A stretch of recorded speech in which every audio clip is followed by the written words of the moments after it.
I've just attended the Keep Thriving workshop. For me, I attended to stay up to date with the latest understanding around wellbeing, to discuss wellbeing with other people and get their perspectives, and to ask specific questions to the experts leading the course. Really to get a broader understanding of what wellbeing is, can be, and what new horizons, new thinking might well be. Day to day to get a better understanding of what wellbeing is actually about and how we can utilise it at Logan Energy to benefit our employees and business.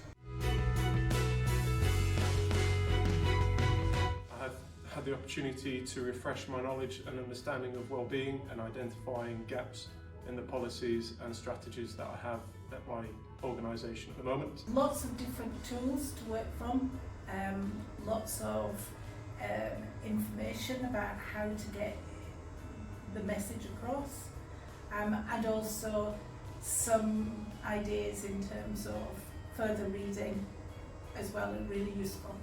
There's been a lot of things in today's session that were very interesting, but the one thing that I think will certainly benefit us as an organisation will be how we communicate with our employees internally and how we help to make their health and well-being better.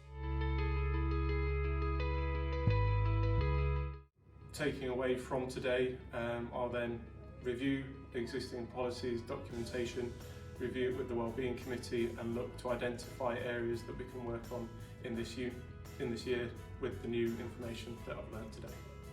So one of the things I'm going to do is to look at our approaches and to look at ways in which we can change the way that we do things to better include a wider range of people.